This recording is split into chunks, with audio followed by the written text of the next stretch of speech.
શ્રી રાધા ચરિત્રની કથાને આગળ વધારીએ. અભૂતપૂર્વ લીલા દર્શન. રોહિણીમાની આજ્ઞાનુસાર ભોજન ગૃહની સેવિકા રજત પાત્રોથી ભરેલો સુવર્ણ થાળ લઈને અંદર આવી. માએ સૌને પ્રેમથી બદામ, કેસર, સાકર મિશ્રિત દુગ્ધપાન કરાવ્યું. પોતે તો માત્ર થોડું જલપાન જ કર્યું અને પછી શ્રી કૃષ્ણની જિજ્ઞાસુ રાણીઓની મનોકાંક્ષા સંતોષવા પહેલે જ ધડાકે આટલું તો કહી જ નાખ્યું કે મેં વૃંદાવનેશ્વરી શ્રી રાધાને નિકટથી જોઈને ધારીને જોઈ છે. એકવાર નહીં અનેકવાર અનેક રૂપે જોઈ છે અને તેથી એનો જો પરિચય આપવાનો હોય તો હું કેવળ એટલું જ કહું છું કે જોતા કદી ન ધરાઈએ અને પાછા વળીને બસ જોયા જ કરીએ એવું જે અનુપમ રૂપ સૌંદર્ય, ભાવવાહી મુખારવિંદ, નિર્દોષ નમણી આંખો અને આકર્ષક વ્યક્તિત્વ મેં રાધામાં જોયા છે એવા તો પછી મારી આખી ઉંમરમાં બીજી કોઈ કિશોરીમાં જોયા જ નથી. એક બીજી વાત પણ બરાબર સમજી લો કે મેં રાધિકાને જોઈ પ્રથમ નંદગાંવમાં ને પછી વૃંદાવનમાં, ત્યારે એની ઉંમર હશે 12-13 વર્ષની અને ત્યારે લાલાની ઉંમર હશે 8-9 વર્ષની. પરંતુ એક તો ત્યાંનું પ્રાકૃતિક વાતાવરણ જ પ્રફુલ્લિત અને એમાં વળી બાળકોને પણ સવારથી સાંજ સુધી પરિશ્રમયુક્ત જીવન જીવવાનું અને ઉપરથી ઘી, દૂધ, માખણની તો રેલમછેલ. એટલે એ વ્રજભૂમિના ગોપાંગના 10-12 વર્ષના થતાં તો શરીરે એવું કાઠું કાઢી જાય કે જાણે ભર યૌવનાવસ્થામાં વિહરતા ન હોય. આટલી ભૂમિકા દ્વારા વ્યવહારદક્ષ રોહિણીમાએ રાણીઓના જિજ્ઞાસુ મનની ઘણી બધી સ્ત્રી સહજ શંકાઓ પ્રથમ વાક્પ્રહારે જ નિર્મૂળ કરી નાખી. પછી ધીરે રહીને ઉમેર્યું, શ્યામસુંદર અને રાધા પહેલી જ વાર એકબીજાને ક્યાં મળ્યા, ક્યારે મળ્યા, કેવા સંજોગોમાં મળ્યા એ ઘટના એટલી રસપ્રદ અને ચમત્કારિક છે કે એ જાણ્યા પછી એ રાત્રે મને અને યશોદા મૈયાને તો એમ જ થયેલું કે કોઈ દિવ્ય યોગાનુયોગ વિના અને ઈશ્વરી સંકેત વિના આ બંનેનું વ્રજભૂમિમાં મિલન સંભવી જ ન શકે. આમ બીજા વાક્પ્રહારે તો રોહિણીમાએ શ્રીકૃષ્ણની પત્નીઓના મનની રહી સહી શંકા કુશંકાઓ પણ નેસ્તનાબૂદ કરી નાખી અને હવે ધીરે ધીરે એમણે શ્યામ રાધાના પ્રથમ મિલનનો દિવ્ય પ્રસંગ વર્ણવવા યમલાર્જુન વક્ષવાળી ઘટના કેમ બની તે કહેવા માંડ્યું. ગોપીઓની રોજબરોજની ફરિયાદોથી તંગ આવી ગયેલા યશોદાએ માખણચોર કનૈયાને ઘરમાં પૂરી રાખવા એક દહાડો કેટલી મહેનત કરી ત્યારે એ નટખટ નંદકિશોર ઉખડ સાથે બંધાયો. એ રોમાંચક પ્રસંગની આખી લીલા રજૂ કર્યા બાદ રોહિણીમાં ધીરે રહીને મૂળ હકીકત પર આવ્યા. લાલાને ઉખડ સાથે મુસ્કેટાટ બાંધી દીધા પછી ઘર ગૃહસ્થીના કામકાજમાં ગૂંથાઈ ગયેલી યશોદાને તો ખબરે ન પડી કે ક્યારે એનો લાલો ઉખડને ખેંચતો ઘરની બહાર નીકળી ગયો, ક્યારે આંગળ વટાવીને વનની વાટે આગળ વધ્યો અને માર્ગમાં જોડાજોડ ઉગેલા યમલ અને અર્જુન નામના 2 વૃક્ષોના થડ વચ્ચે ઉખડ ભરાઈ જતા એણે એવું તે કેવું જોર અજમાવીને ઉખડને ખેંચ્યો કે પેલા બંને ઝાડ મૂળ સહિત ઉખડીને જમીનદોસ્ત થઈ ગયા. અમારામાંથી કોઈ કહેતા કોઈને એ વાતની ખબર ન પડી. એ તરફ જંગલી રીંછનો ભારે ઉપદ્રવ એટલે ખરે બપોરે તો વનની વાટે યા નદી કિનારે ભાગ્યે જ કોઈ જાય. તેથી જમીન પર પડી ગયેલા બંને વૃક્ષ વચ્ચે ઉખડ સહિત ફસાઈ ગયેલા કાનુડાએ કોણ જાણે કેટલીય બૂમો પાડી હશે પણ કોણ સાંભળે. પરંતુ એના સદનસીબે ગણો કે દેવયોગે 2 ગોપ બાળકો જ એ વખતે ત્યાં થઈને યમુનાજીમાં જળ ભરવા જઈ રહી હતી. 2માં એક હતી નંદગાંવની જ ગોપકન્યા લલિતા અને બીજી હતી બરસાનાના ગોપાધિપતિ વૃષભાણજીની લાડલી દીકરી રાધિકા.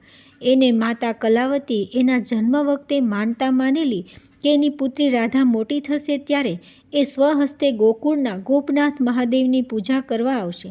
પોતાની સ્વર્ગસ્થ માતાએ રાખેલી આ બાધા પૂરી કરવા રાધા બરસાનાથી વૃંદાવન જતા માર્ગમાં નંદગાંવ ખાતે એના કોઈ સગાને ત્યાં રોકાયેલી અને અત્યારે ગોપનાથ મહાદેવના લિંગને ચોખ્ખા જળનો અભિષેક કરવાનો હોવાથી સ્વચ્છ યમુનાજળ ભરી લાવવા માટે લલિતા નામની એક બહેનપણીની સાથે લઈને એ નદીએ જઈ રહી હતી. ત્યાં સર્વપ્રથમ એણે જ કનૈયાની બૂમ સાંભળી અને લલિતાનો હાથ પકડીને એને ત્યાં ખેંચી ગઈ અને આમ ઉખડથી બંધાયેલી હાલતમાં જમીન પર ચતાપાટ પડેલા કનૈયાએ પહેલી જ વાર આ કોઈ અજાણી ગોપિકાને સન્મુખ આવીને ઊભેલી જોઈ.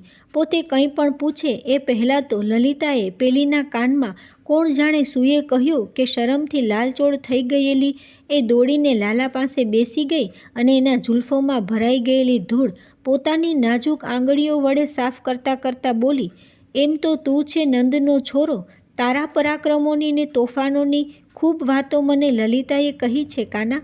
તું કેમ કરીને પડી ગયો? તને વાગ્યું તો નથી ને? રૂપાની ઘંટડી જેવા એના અવાજથી પ્રભાવિત થઈ ગયેલો લાલો તો એકી એને નીરખી રહ્યો હતો. ત્યાં લલિતાએ અજાણી ગોપીની ઓળખાણ આપી અને પછી તો બેઠા થઈ ગયેલા કાનકુંવર પોતે આ બે ઝાડ કેવી રીતે પાડી નાખ્યા એ પરાક્રમની વાત કહી. રોહિણીમાં આ રીતે દ્વારિકાના રાજમહાલયના બલરામ ભુવનમાં પોતાના વરદ કંઠે શ્રી રાધા અને શ્રી શ્યામનું પ્રથમ મિલન આ ભૂલોક પર ક્યારે થયું ને ક્યાં થયું એ પ્રસંગથી માંડીને ત્યાર પછી એ બંનેના સંબંધો કેવી રીતે ગાઢ બનતા ગયા તે બધું શ્રી કૃષ્ણની અષ્ટરાણીઓ સમક્ષ શ્રી કૃષ્ણ ભગીની સુભદ્રાના પાકા ચોકી પહેરા હેઠળ વર્ણવી રહ્યા હતા. ત્યારે દ્વારિકાના રાજમંત્રણા ગૃહમાં રાજનીતિજ્ઞ યાદવગણ સાથે કોઈ અગત્યના રાજદ્વારી મુદ્દા પર મંત્રણા કરી રહેલા દ્વારિકાધીશ શ્રીકૃષ્ણના હૃદયમાં એકાએક શૂળું પડ્યું. હૃદય રોગના દર્દીને હૃદય હુમલાનું દર્દ ઉપડે એના કરતાંય વધુ તીવ્ર માત્રામાં અને પાછું અસહ્ય એવું તો આ પ્રેમશૂળ રામબાણ વાગ્યા હોય તે જાણે એની જેમ આવા પ્રેમશૂળની પીડા તો એ જ સમજી શકે જેણે જીવનમાં ક્યારેક આ જાતના દિવ્ય પ્રણયભાવનો રોમાંચ અનુભવ્યો હોય અને જીવનભર પોતાના પ્રિયપાત્રના વિરહાગ્નિમાં તપીને તપ્ત થયેલું જેનું હૃદય આ જાતના માનસિક વિચારભાવ સંક્રમણને ઝીલવા જેટલી ઉચ્ચ કક્ષાએ પહોંચી ચૂક્યું હોય તેને જ આવ્યું દિવ્યાતિ દિવ્ય પ્રેમ શૂળ ઉપડે. શ્યામસુંદર આવી પરમકોટીના માનવેન્દ્ર હતા. તેથી પહેલી જ વાર ઉપડેલી આ પ્રેમશૂળની રોમાંચક પીડાથી તેમના નેત્રો બીડાઈ ગયા. શરીરમાં જાણે કોઈ અલૌકિક વિદ્યુત પ્રવાહ પ્રસાર થઈ રહ્યો ન હોય તેમ ગિરધારી ઘનશ્યામના સમસ્ત શ્રી અંગમાં તન્મનાટ વ્યાપી ગયો. ભર શિયાળે શ્રીકૃષ્ણનું શરીર પરસેવે રેબઝેબ થઈ ગયું અને અત્યાધિક હર્ષોલ્લાસથી એમનું મુખારવિંદ એવું તો ઝળહળી ઉઠ્યું કે દ્વારિકાધીશનું આવું દેદીપ્યમાન સ્વરૂપ પહેલી જ વાર નજરે નિહાળીને મંત્રણા ગૃહમાં ઉપસ્થિત યાદવ ધુરંધરો જ નહીં, ખુદ દાઉ બલરામ પણ દિગ્મૂઢ થઈ ગયા. બધા વિસ્ફારિત નયને શ્યામ સુંદરને નિરખી રહ્યા. જરૂર કંઈક અકલ્પ્ય ને અગમ્ય ઘટના આ ધરતી પર બની રહી છે એટલું સમજી જતાં દાઉજીને વાર ન લાગી. ભૂતકાળમાં આવું 2-4 વાર બનેલું એ એમણે નજરે જોયું હતું. જ્યારે પણ કોઈ આપ્તજન યા ભક્તજન પર આફત આવી પડે અને એ દુઃખી નિસહાય વ્યક્તિ આર્તનાદ કરી દ્વારિકાધીશ શામળિયા પ્રભુને વહારે ધાવા વિનવે ત્યારે આ શ્યામસુંદર જ્યાં બેઠા હોય ત્યાંથી એકદમ ઊભા થઈ જતા અને ત્યારે એમના દિવ્ય મુખારવિંદ પર આવી જ અદ્ભુત દીપ્તિ અને અવર્ણીય આભા પ્રસરી જતી. એ દાઉએ નજરે જોયા હતા. છેલ્લે હસ્તિનાપુરની રાજસભામાં પાંડવ કુલવધુ દ્રૌપદીના ચીર ખેંચવાનું દુસ્સાહસ દુષ્ટ દુશાસને કર્યું ત્યારે એ ધર્મભગિની કૃષ્ણાની હૃદયભેદક ચીજ સાંભળીને જમતા જમતા શ્રીકૃષ્ણ કેવા ઊભા થઈ ગયેલા એ આખા કૃષ્ણ પરિવારે નજરે જોયું હતું અને ત્યારે પણ શ્રીકૃષ્ણના વદન કમળનું આવું જ તેજસ્વી સ્વરૂપ બધા સ્વજનોએ નિહાળ્યું જોયું હતું. એ દાઉને યાદ આવી ગયું. શું ફરી પછી પાંડવો પર કોઈ? દાઉ તો હજી આવા વિચાર તરંગોમાં ડૂબેલા હતા ને આ બાજુ પ્રેમશૂળથી પીડાગ્રસ્ત શ્યામસુંદર પોતાના સિંહાસન પરથી ઊભા થઈ ગયા. એમને ખ્યાલ આવી ગયો કે માન ન માન અત્યારે આટલામાં ક્યાંક કોઈના દ્વારા મારી અને મારી ગોલોકેશ્વરી પ્રાણેશ્વરી શ્રી રાધાની બાળલીલાની વાતો થઈ રહી છે. એમને તરત જ યાદ આવ્યું કે આ તો 2 દિવસ પર પોતે મનમાં જે સંકલ્પ કરેલો તે જ સાકાર થઈ રહ્યો છે. શ્યામસુંદરનું રોમ રોમ હર્ષથી નાચી ઉઠ્યું. હવે તો એક ક્ષણ પણ આ મંત્રણા કક્ષમાં રોકાવું એમના માટે મુશ્કેલ હતું. આ લીલાકથા ક્યાં વર્ણવાઈ રહી છે તે નજરે જોવા ને કાનોકાન એનો શ્રાવણાનંદ માણવા પ્રભુ ઉત્કંઠિત થઈ ઉઠ્યા અને કોઈને કંઈ પણ કહ્યા વિના એ તો રાજમહેલ તરફ ચાલવા માંડ્યા. ન રથની રાહ જોઈ કે ન દાઉનો સંગાત કરવાની પરવા કરી. ઘનશ્યામ તો જાણે રઘવાયા થઈ ગયા હોય તેમ લગભગ દોડવા જ માંડ્યા. હંમેશા બાજી સંભાળી લેવા ટેવાયેલા બલરામે આશ્ચર્યચકિત થઈ ગયેલા મંત્રી સમુદાયને સાંત્વના આપતા એટલું કહ્યું કે ભૈયાને હમણાંથી આવું ઘણીવાર થઈ જાય છે, ચિંતા કરવાની કોઈ જરૂર નથી, હું એમની પાછળ જાઉં છું. આજની સભા આપણે અહીં બરખાસ્ત કરીએ છીએ, આપ સૌ હવે આપના નિવાસસ્થાને જઈ શકો છો. અને બલરામે પણ દારૂક રથ લઈને આવે એની રાહ ન જોતા શ્રી કૃષ્ણની લગોલગ થઈ જવા ઝડપથી પગ દબાવ્યા. થોડી જ વારમાં બંને બંધુ રાજમહાલયના પ્રાંગણમાં પ્રવેશ્યા અને દાઉને વધારે આશ્ચર્ય તો એ જોઈને થયું કે ભૈયા શ્રીકૃષ્ણ પોતાના ભવનમાં કે કોઈ રાણીના આવાસે ન જતા સીધા બળરામ ભવન તરફ જવા લાગ્યા અને છેક રોહિણીમાના નિવાસગૃહ આગળ જઈને અટક્યા. પછી પાછળ આવી રહેલા દાઉ તરફ એક નજર નાખી. મહેલના પગથિયા સડસડાટ ચડી ગયા અને પડથાર વટાવી પડસાળમાં થઈને આગળ વધ્યા. પરંતુ રોહિણીમાં જે કક્ષમાં બિરાજતા હતા તે મુખ્ય કક્ષના દ્વાર આગળ આવતા જ શ્રીકૃષ્ણ એકદમ આંચકો ખાઈને થંભી ગયા અને એ જ વખતે બળરામે પણ લગભગ દોટ મૂકીને શ્રીકૃષ્ણની પડખે આવીને ઊભા રહી ગયા. બંને ભાઈઓએ શું જોયું? માતૃશ્રીના નિવાસખંડના પ્રવેશદ્વારની વચ્ચોવચ્ચ ઉંબરા પર બે પગ મૂકી અને બંને બાજુની બાર શાખો પર બે હાથ ટેકવીને બંને ભાઈઓની લાડલી બહેન સુભદ્રા લગભગ ધ્યાનસ્થ દશામાં અર્ધ બીડેલી નયને અવાચક ઊભી હતી. બંને ભાઈઓએ કુતૂહલવશ પ્રથમ તો એકબીજાની સામે જોયું. અંતર્યામી અવિનાશે જ્યારે આંખના ઈશારે મોટાભાઈ સમક્ષ આશ્ચર્ય વ્યક્ત કર્યું ત્યારે સ્વભાવે લાગણીશીલ દાઉજી એકદમ ચિંતાતુર થઈ ગયા. હજી તો ગઈકાલે જ પોતાને ત્યાં ખાસ પ્રેમાગ્રહથી રહેવા આવેલી પ્રિય ભગિનીને આજે આ રીતે દ્વાર વચ્ચે ઊભેલી જોઈને બલરામના પેટમાં ફાડ પડી. અંદર જરૂર કંઈ નવાજૂની થઈ ગઈ લાગે છે. તેમણે શ્રીકૃષ્ણના ખભે શંકાથી હાથ મૂક્યો એટલે દાઉના હાથ પર પોતાનો હાથ પ્રેમથી મૂકીને શ્યામસુંદર મક્કમ પગલે આગળ વધ્યા. હજી તો માંડ બે ડગ ભર્યા હશે ત્યાં તો બહેન સુભદ્રાનો ભાવવાહી અવાજ કાને અથડાયો, એટલે જ ઊભા રહેજો ભાત્રાશ્રી, આગળ એક કદમ પણ ભરવાની મનાઈ છે. કેમ કેમ સુભદ્રે, શું થયું છે અંદર? શા કારણે તું અમને અંદર જતાં અટકાવી રહી છે? અધીરા સ્વભાવથી બળરામે શ્રીકૃષ્ણ કંઈ પણ પૂછે એ પહેલાં સ્વયં પૂછી નાખ્યું. માતૃ આજ્ઞા, જ્યેષ્ઠ બંધુ, રોહિણીમાની આજ્ઞાથી હું અત્યારે દ્વાર પર પહેરેગીરી તરીકે ઊભી રહી છું. માતૃશ્રીનો હુકમ છે કે મારે હમણાં કોઈને અંદર જવા દેવાના નથી, તમને નહીં ભૈયા, શ્રીકૃષ્ણને પણ નહીં, અરે ખુદ દુર્વાસા મુનિ આવે ને તો તેમને પણ નહીં. પછી ભલે મારે જે થવાનું હોય તે થાય. કોઈ અડગ યોદ્ધાની અદાથી અને ગંભીર ખુમારીથી સુભદ્રાજી બોલ્યા. બળરામની અકળામણ એકદમ વધી ગઈ. એક તો અત્યારે શ્યામની માનસિક સ્થિતિ ચિંતાજનક છે અને વળી એ પાછા કેવી ભૂલ કરી બેઠા કે પોતાના મહેલે જવાના બદલે સીધા અમારા આવાસે દોડી આવ્યા. અને અહીં વળી આ નવો તમાશો. બહેન જેવી બહેન ઉઠીને એના ભાઈઓને એમ કહે કે અંદર નથી જવાનું. શું થવા બેઠું છે આ બધું? યાદવોના પુણ્ય પવારી ગયા છે. અકળાયેલા બળરામનો આક્રોશ હવે માઝા મૂકી રહ્યો હતો. જિંદગીમાં પહેલી જ વાર ઉપડતે સાદે એમણે બહેન સુભદ્રાને કહ્યું, તારી અક્કલ બકલ તો ઠેકાણે છે ને સુભદ્રા? તને શરમ નથી આવતી અમને ના પાડતા?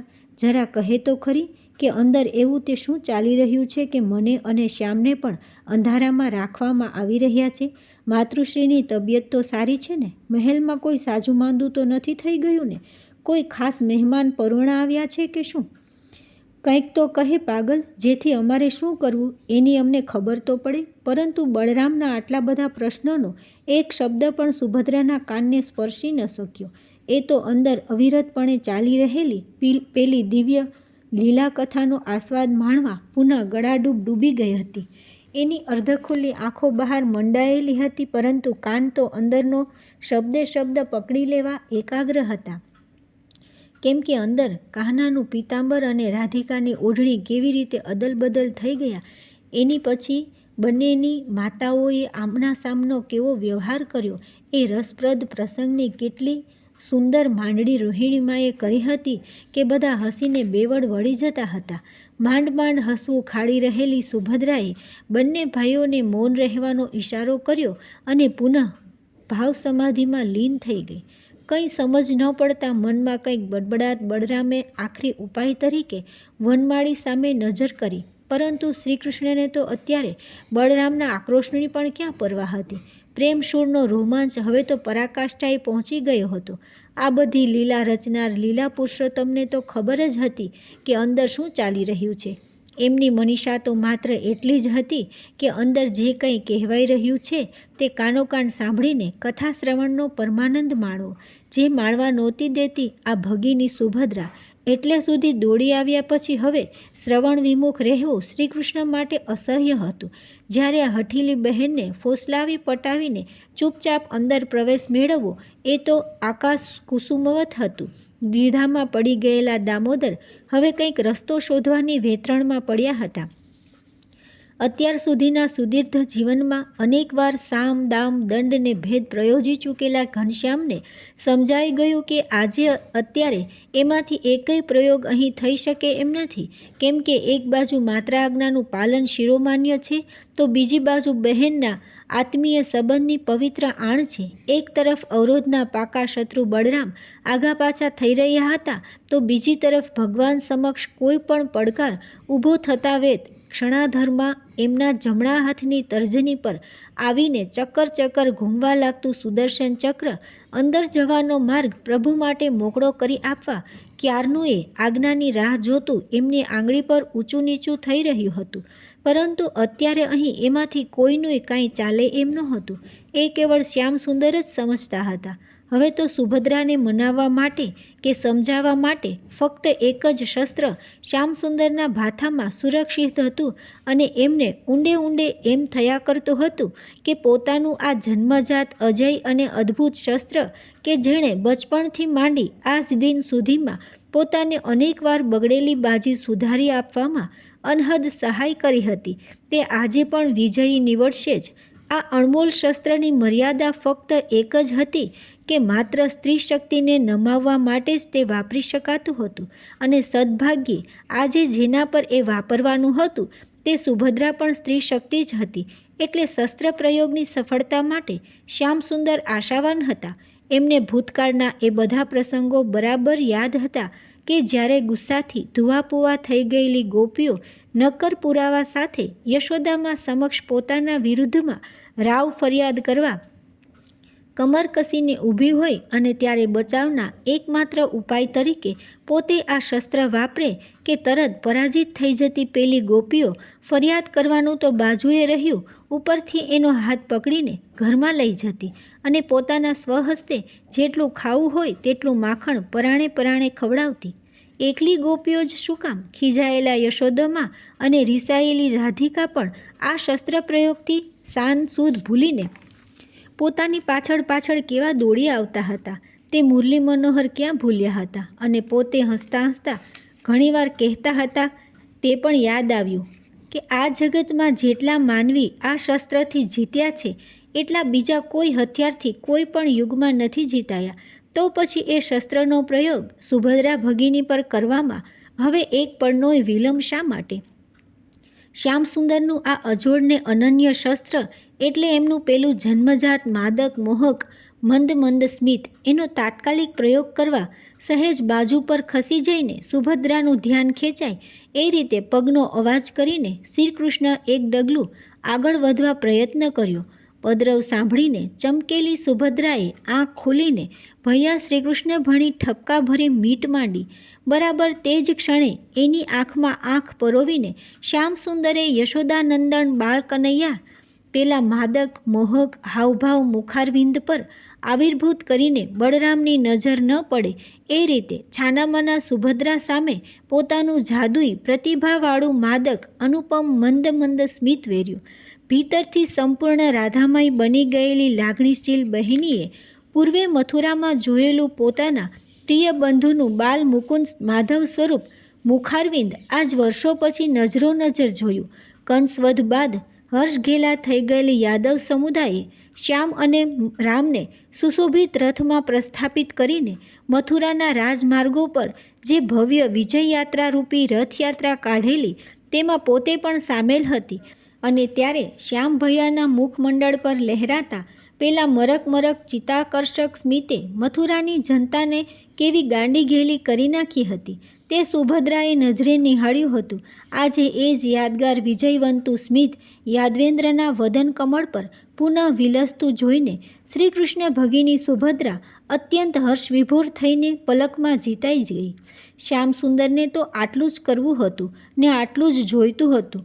અડધું કદમ આગળ વધીને મનમોહને બહેની સુભદ્રા એકલી જ સાંભળે એટલા ધીમા સ્વરે કહ્યું, સુભદ્રે, માતેશ્વરીની આજ્ઞા શિરોમાન્ય, અમે અંદર નહીં જઈએ બસ, પરંતુ અહીં બહાર ઊભા તારી જેમ થોડું ઘણું સાંભળીએ તો એમાં આજ્ઞાભંગ થયો ન ગણાય હો ને. ભાવ સમાધિ લીન સુભદ્રામાં તો હવે પ્રત્યુત્તર આપવા જેટલાય હોશ ક્યાં રહ્યા હતા. એને તો કેવળ એટલું જ યાદ હતું કે કોઈ અંદર આવવું ન જોઈએ અને કથાભંગ થવો ન જોઈએ. તો પછી અહીં બહારની બાજુએ ઊભા રહીને ભાઈશ્રી જો સાંભળવા આતુર હોય તો છોને સાંભળતા. આખરે તો આ એમના જ બાળપણની બધી લીલા કથાઓ છે, એટલે એમનાથી ને દાઉજી તો ક્યાં કશું અજાણ્યું છે.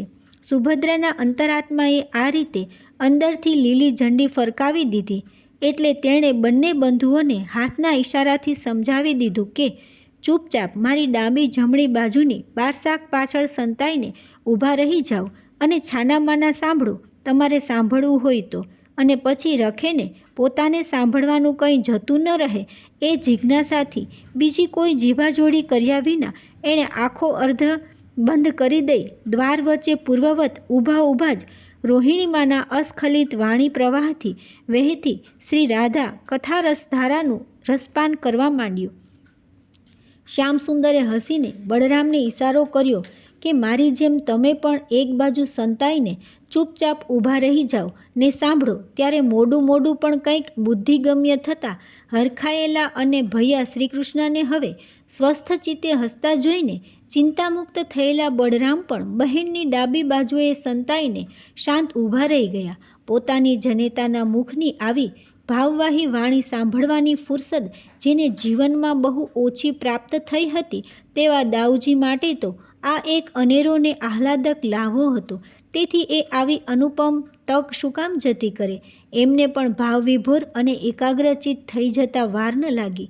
પરંતુ વાસુદેવ શ્રીકૃષ્ણની મનોદશા તો પરમાનંદની ચરમસીમા વટાવી ચૂકી હતી. કેમ કે છેલ્લા કેટલાય દિવસોથી જે અવર્ણનીય રાધા મહાભાવની અનુભૂતિ પોતે એકલા માણી રહ્યા હતા તેનો કંઈક સંસ્પર્શ હવે પોતાની અષ્ટરાણીઓના અને ભ્રાતા ભગિનીના હૃદયને પણ ભાવથી ભીંજવી રહ્યો છે. એ ઘટનાનું પ્રત્યક્ષ દર્શન જ એમના માટે તો આ કૃષ્ણાવતારની સફળતાનું દ્યોતક હતું. અને તેથી તેઓ તો અત્યારે આખા બ્રહ્માંડનો ભાર બાજુ પર મૂકી દઈને બસ અંદરથી અસ્ખલિત વહી આવતી રોહિણીમાનું અમૃતવાણીનું રસપાન કરવા તન્મય થઈ ગયા હતા. આહા, આ તો પેલો પ્રસંગ વર્ણવાઈ રહ્યો છે ને કાંઈ. શ્યામસુંદર મનમાં વધ્યા અને એ રસપ્રદ પ્રસંગ સાંભળવા ઉત્કંઠિત થઈ ગયા. રોહિણીમાં કહી રહ્યા હતા, કનૈયા સાથે રાધાનું સગપણ કરતાં પહેલાં રાધાની માએ નંદબાબાના ધન વૈભવનો તાગ મેળવવાની હઠ પકડી અને પોતાના પતિ વૃષભાણજીને કહી દીધું કે મારી પાસે અતિ મૂલ્યવાન જે 5 નકલંક મોતી છે તેવા મોતીની એક માળા જો નંદરાય મારી રાધા માટે મોકલાવે તો જ હું એમને શ્યામ સાથે મારી રાધાનું સગપણ કરું. અને સ્ત્રી હઠ આગળ હારી ગયેલા રાધાના પિતાએ પોતાની બહેન સાથે પેલા 5 કિંમતી મોતી નંદરાયને મોકલીને કહેવડાવ્યું કે અમારી રાધાએ આવા મોતીની માળા પહેરવાની જીદ પકડી છે. તમે તો વ્રજરાજ છો, તમારે ત્યાં તો આવે અનેક માળા હશે, એમાંથી એકાદ માળા મોકલી આપવા કૃપા કરશો. નંદ યશોદા તો મનમાં ખૂબ લજ્જિત થઈ ગયા. આવું એકાદું પાણીદાર મોતી પણ જેમની પાસે ન હતું તે નંદરાય આવા મોતીની આખી માળા મોકલવાની વાત સાંભળીને ઉદાસ થઈ ગયા. હવે આ રાધા સાથે મારા કાનવડાનું વેવિશાળ થઈ રહ્યું એવો નિશ્વાસ નાખીને નિરાશ થઈ ગયેલા યશોદાજી પણ લમણે હાથ દઈને બેસી ગયા. સાંજે ગાયો ચારીને ઘેર પાછા ફરેલા ગોવિંદે મા અને બાપને ઉદાસ મોં જોઈને ચિંતાનું કારણ પૂછ્યું અને કારણ જાણ્યા પછી, ઓહો, એમાં શી મોટી વાત છે, લાવો એ 5 મોતી મને આપી દો. હું હમણાં જ એની ખેતી કરું છું. તમે જોજો એકમાંથી અનેક મોતી થઈ જાય છે કે નહીં. કહેતા કહેતા લાલાને તો નંદબાબાના હાથમાંથી 5 મોતી ઝૂંટવી લીધા ને જાય ભાગ્યો યમુના તટે. નંદરાય તો બૂમો પાડતા પાડતા ઊંચા શ્વાસે પાછળ પાછળ દોડ્યા ને હાંફળી હાંફળી થઈ ગયેલી યશોદા દોડતી આવી મારી પાસે. રોહિણીમાં એમની લાક્ષણિક શૈલીમાં આ અદ્ભુત પ્રસંગ મન મૂકીને જ્યારે વર્ણવી રહ્યા હતા ત્યારે બીજી બાજુ ભારે થઈ. ઘણા લાંબા સમયથી દ્વારિકાપુરી ન પધારેલા દેવર્ષિ નારદજીને ઓચિંતું ભગવાન દ્વારિકાધીશનું કંઈક કામ આવી પડતા તેઓ દેવલોકનો સંદેશો લઈને સ્વીધા દ્વારિકા આવી પહોંચ્યા. નારાયણ નારાયણનો જાપ જપતા મુનિવર તો સીધા રાજ દરબારમાં ગયા, કેમ કે એમને ખ્યાલ હતો કે મોટે ભાગે આ સમયે તો પ્રભુ દરબાર ભરીને જ બેઠા હોય છે. રાજસભાગૃહના મુખ્ય દરવાને દેવર્ષિનું અભિવાદન કરીને સમાચાર આપ્યા કે આજે તો સભા ઓચિંતી બરખાસ્ત કરીને મહારાજ ક્યારનાએ મહેલે સીધાવી ગયા છે. સ્વામીની તબિયત કંઈક અસ્વસ્થ જણાતી હતી એટલે દાઉ મહારાજ પણ એમની સાથે જ ગયા છે. આટલું સાંભળ્યા પછી પ્રભુના પરમ ભક્ત નારદજી એક ક્ષણનો પણ વિલંબ કરે ખરા? વળી એમને તો સર્વત્ર અબાધિત ગતિ કરવાનું ચિરકાલીન વરદાન. પ્રભુ કદાચ અંતઃપુરમાં પધાર્યા હોય ત્યાં પણ પહોંચી જવાનો એમને તો ઈશ્વરદત્ત અધિકાર. એટલે અંતર્યામીને શોધતા શોધતા નારદજી તો આવી પહોંચ્યા રોહિણીમાના નિવાસસ્થાને. પણ આ શું? પ્રવેશદ્વાર આગળ આ કેવું અદ્ભુત દ્રશ્ય! અનિર્વચનીય મહાભાવાવસ્થાએ પહોંચી ગયેલા ત્રણેય ભાઈ બહેન શ્રીકૃષ્ણ, બલરામ ને સુભદ્રા નિશ્ચલ, નિર્વાક, સ્પંદન રહિત, જાણે સંગેમરમરની 3 સાક્ષાત મૂર્તિઓ. અને આ શું? આયુધરાજ સુદર્શન તો ભગવાનની કરાંગુલી ત્યજીને કેવું વિગલિત થઈને આ ત્રણેય ભાઈ બહેન વચ્ચે ધરતી પર જાણે સાક્ષાત દંડવત પ્રણામ કરતું ન હોય. એ સ્થિતિમાં નિશ્ચેતન થઈને પડ્યું છે.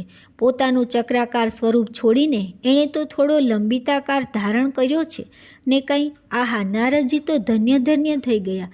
યુગ યુગાંતરથી ત્રિલોકમાં સર્વત્ર નિર્બધ અને નિર્મુક્ત વિહાર કરવાના ઈશ્વરદત્ત વરદાનધારી શ્રી વીણાપાણીએ ભૂતકાળમાં કોઈ પણ ઈશ્વરી અવતારમાં ક્યારેય ન જોયેલું એવું આ તો અલૌકિક સ્વરૂપ દર્શન હતું. પ્રભુની પ્રિય ભગિની ઘરનો ઉંબરો રોકીને ઊભી હોય અને એની જમણી બાજુ ભગવાન વિષ્ણુના અવતાર સ્વરૂપ શ્રી કૃષ્ણ તથા ડાબી બાજુ શેષનાગના અવતાર સ્વરૂપ શ્રી બલરામ કર જોડીને નતમસ્તકે ઊભા હોય. એટલું જ નહીં, પરશુરામે પ્રેમથી પ્રદાન કરેલું અમોઘ અસ્ત્ર સુદર્શન ચક્ર વિગલિત થઈને ભૂમિ પર દંડવત પ્રણામની સ્થિતિમાં શોભી રહ્યું હોય અને આ ચારે એકાગ્રચિત્તે ભાવમય દશામાં દ્વારની પેલે પાર ચાલી રહેલી કોઈ દિવ્ય લીલા કથાનું આકંઠ પાન કરી રહ્યા હોય એવું અભૂતપૂર્વ અને અવર્ણનીય દ્રશ્ય નજરે નિહાળીને રોમાંચિત થઈ ઉઠેલા પ્રભુભક્ત નારદજીના વરદ મુખેથી ઓમ નમો ભગવતે વાસુદેવાયનો 12 મંત્ર પહેલી જ વાર પ્રગટ થઈને ધીમા સાદે વાતાવરણમાં ગુંજી રહ્યો. પરંતુ જે વાસુદેવને દેવર્ષિ નારદ 2 કર જોડીને નમન કરી રહ્યા હતા તે પોતે તો અત્યારે આંખમાં ધસી આવેલ અશ્રુ પ્રવાહને મહાપારાણે રોકી રાખીને વાત્સલ્ય મૂર્તિ મૈયા યશોદાને મનોમન દંડવત પ્રણામ કરી રહ્યા હતા. કેમ કે આ જ ક્ષણે અંદરના કક્ષમાં રોહિણીમાં શ્રીકૃષ્ણની અષ્ટરાણીઓ સમક્ષ યશોદામાના અજોડ પુત્રપ્રેમની પહેલી હૃદયભેદક કહાની સમાપ્ત કરતા કહી રહ્યા હતા કે હવે મારા કાનુડાનું વૃષભાણની રાધિકા સાથે લગ્ન કેવી રીતે થશે? એ પ્રશ્ન લઈને મારી પાસે દોડી આવેલા યશોદા તો સાવ ભાંગી પડ્યા હતા. નકલંગ મોતીની માળાએ તો એમની રહી સહી આશા પણ પાણી ફેરવી દીધું હતું. મારા કાનકુંવરનું નસીબમાંથી હવે તો રાધા ગઈ એવા ઊના નિશ્વાસ નાખી રહેલા યશોદાને હું કેવી રીતે સમજાવું કે યશોદા, તું જેને તારો દીકરો સમજે છે, આખું ગોકુળ જેને નંદકુંવર કાન તરીકે ઓળખે છે, એ કંઈ ગોપપાલ નથી કે જે રાધા જેવી ગોપકન્યાને પરણીને આખી જિંદગી ગોકુળમાં ગાયો ચારતો ફર્યા કરશે ને વાંસળી વગાડ્યા કરશે. અલી, એ તો દેવકીનંદન વાસુદેવ છે, યદુવંશનો રાજકુમાર છે અને મથુરાના રાજા કંસનો ભાણેજ છે. કોણ જાણે ક્યારે એને મથુરાનું કહેણ આવે અને એ પોતાના સગા મા બાપ પાસે પાછો ચાલ્યો જાય. અને એકવાર એ ગોકુળમાંથી ગયો તો પછી ફરી પાછો વ્રજભૂમિમાં પગ મૂકશે કે કેમ? એ તો રામ જાણે. માટે હવે તું એનો મોહ છોડી દે અને રાધા જેવી કોઈ ગોપ કન્યા તારી પુત્રવધુ બનશે એવા સ્વપ્નો જોવાનું પણ છોડી દે. પરંતુ યશોદા જેવી પુત્રવત્સલ માતાને આવી હૃદયભેદક વાત કહેવાની હિંમત કેમ ચાલે? તેથી સાપ મરે પણ નહીં ને લાકડી ભાંગે પણ નહીં.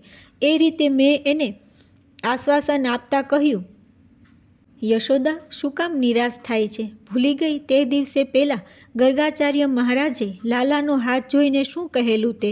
તમારો કુંવર મોટો થઈને એવા મહાન પરાક્રમો કરશે કે લોકોમાં એ ભગવાન તરીકે પૂજાશે. એટલું જ નહીં, મોટા મોટા રાજા મહારાજાઓ પોતાની રાજકુંવરીઓને એને પરણાવવા માટે આકાશ પાતાળ એક કરશે. યશોદા, આ એક રાધા સાથે એનું લગ્ન નહીં થાય એટલી અમથી વાત પર નિરાશ કાં થાય? તું જોજે તો ખરી, 1 2 નહીં 8 10 વહુઓની તું સાસુમાં થાય છે કે નહીં? દુઃખી યશોદાનું મન બહેલાવવા ત્યારે મારાથી આવું બોલાઈ ગયું તે મને હજી બરાબર યાદ છે. અને સાથે સાથે મારી આ સમજાવટના જવાબમાં એ પુત્રઘેલી યશોદાએ પોતાના હૈયાની તદ્દન ખાનગી વાત પહેલી જ વાર મારી આગળ અશ્રુભરી આંખે રજૂ કરેલી તે તો મને અક્ષરશઃ યાદ છે. યશોદાએ કહેલું, બહેન, તમે બધા શું એમ સમજો છો કે હું કંઈ જાણતી નથી? મને તો ક્યારની ખબર પડી ગઈ છે કે આ કાનુડો મને સોંપાયેલી પારકી થાપણ છે. એટલું જ નહીં, એ કોઈ સાધારણ બાળક નથી, દિવ્ય અવતારધારી કોઈ દેવાત્મા છે. પરંતુ આટલી નાની ઉંમરમાં પૂતના જેવી રાક્ષસીના પ્રાણ હરનારો શકટાસુર, બકાસુર, અઘાસુર, ધેનકાસુર, વત્સાસુર, પ્રલંબાસુર જેવા એકથી એક ચડિયાતા અસુરોનો એકલે હાથે સંહાર કરનારો, તૃણવર્તને મોતને ઘાટ ઉતારનારો, કાલિયા નાગને નાથનારો, યમલાર્જુનનો ઉદ્ધાર કરનારો, દાવાનલનું પાન કરી જનારો, ટચલી આંગળી પર ગોવર્ધન પર્વત તોડનારો અને પોતાના નાનકડા મુખમાં મને અનંત બ્રહ્માંડના દર્શન કરાવનારો આ કનૈયો ભલે ગમે તે હશે, આજે તો મારી લાલો છે. યશોદાનંદન નંદકુંવર તરીકે ઓળખાય છે. એટલું જ યાદ રાખીને બહેન, હું તો દાહડા કાઢું છું. કાલે ઉઠીને એ ભલેને મોટો રાજા બની જાય અને 8 10 શું 18 રાણીઓ છોને કરતો, મારે એની સાથે કોઈ લેવા દેવા નથી. હું તો સીધી સાદી એક જ વાત સમજું છું કે કોઈ પણ ભોગે જો એનું પહેલું લગ્ન આ રાધા સાથે થઈ જશે તો મારી તમામ ચિંતાઓનો આપોઆપ અંત આવી જશે. યશોદાની આ વાત મને બહુ સ્પષ્ટ સમજાઈ નહીં. તેથી મેં આશ્ચર્યભાવે પૂછ્યું કે કનૈયો રાધા સાથે લગ્ન કરે તેથી તમારી ચિંતાઓનો અંત આવી જાય એવી કેવી રીતે થાય? ત્યારે એણે ખૂબ ધીમે અવાજે કહ્યું, રોહિણી, રાધા સાથે એણે લગ્ન કર્યું હશે તો પછી એ અહીંથી ગમે તેટલો દૂર જશે તો એ મહિને 2 મહિને પણ અહીં આવ્યા વિના રહી શકશે નહીં. એને અમારી એટલી બધી ચિંતા છે કે એ રાધા વહુને તો અમારી સેવા ચાકરી કરવા અહીં મૂકીને જ જશે. એને તો ખબર જ છે કે આખી વ્રજભૂમિમાં એક રાધા જ એવી પ્રેમાળ અને લાગણીશીલ છે જે ઘડપણમાં અમારી લાકડી બનીને અમને સાચવશે. અને તેથી જો રાધા વહુ અમારી પાસે રહેશે તો કાનુડો અમને મળવા આવ્યા વિના રહેવાનો નથી. બાકી તો બહેન, એ ગમે તેટલી રાજકુંવરીઓને પરણે, એમાંની કોઈ આ યશોદા સાસુમાની ચાકરી કરવા કે મારી ગાયોને દોહવા ઓછિયા અહીં આવવાની છે. માટે હું તમને 2 હાથ જોડીને વિનવું છું કે તમે રાધાની મા પાસે જાઓ અને આ મોતીની માળાવાળી વાત જતી કરવા સમજાવો. ગમે તેમ કરો પણ મારો કાનુડો આ રાધાને ઝટ પરણી જાય એવો કોઈ રસ્તો શોધી કાઢો. કહેતા કહેતા યશોદા તો ધ્રુસકે ને ધ્રુસકે રડી પડી. અને આ બાજુ યશોદા મૈયાએ વર્ષો પહેલાં રોહિણીમાને કહેલું આ રહસ્ય આજે પહેલી જ વાર કાનોકાન સાંભળીને અત્યંત ભાવવિભોર થઈ ગયેલા દ્વારિકાધીશની બંને બંધ આંખો આંસુથી છલકાઈ ગઈ. ધન્ય છે તું મા યશોદા, આટલું બધું જાણતી હોવા છતાં મા, તે સાવ અજાણ હોવાનો ઢોંગ કરીને મને ઠેઠ સુધી અંધારામાં રાખ્યો. અરે રે, મેં અનેકની મનોકામનાઓ પરિપૂર્ણ કરી પણ એક તારી અંતરની ઈચ્છા પૂરી કરી ન શક્યો.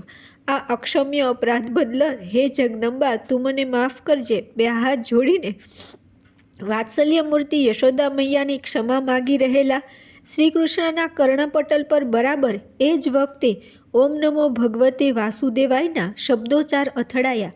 ચમકીને પ્રભુએ જેવા નેત્ર ખોલ્યા કે તરત પરાણે ખાડી રહેલો અશ્રુપ્રવાહ આંખમાંથી વહેવા લાગ્યો. જે જોઈને ગદગદ થઈ ગયેલા દેવર્ષિ નારદજી વીણા ટંકાર થઈ ગયો અને મોટેથી બોલાઈ ઉઠ્યું, નારાયણ નારાયણ, મારા પ્રભુ નમો નારાયણ. વીણા ટંકાર સહ થઈ રહેલો નારાયણ નારાયણનો અવિરત જાપ સાંભળીને સુભદ્રાજીએ અને બલરામજીએ પણ તત્ક્ષણ આંખો ખોલી અને મુનિવરને પ્રણામ કર્યા. બીજી બાજુ અંદરના કક્ષમાં યશોદામાના પુત્ર પ્રેમની લીલાકથા વર્ણવતા અત્યંત લાગણીવશ થઈ ગયેલા રોહિણી માને જલપાન કરવાની જરૂર પડી, તેથી તે અટક્યા અને એ જ વખતે એમના કાને પણ નારાયણ જાપ સાંભળતા દેવર્ષિ નારદજી પધાર્યા લાગે છે એમ કહેતા રોહિણીમાં સફાળા ઊભા થઈ ગયા. આ નારદજીને અત્યારે જ આવવાનું સૂઝ્યું એવો મનમાં બળાપો કરતી શ્રીકૃષ્ણની સાતેય રાણીઓ પણ ઊભી થઈ ગઈ.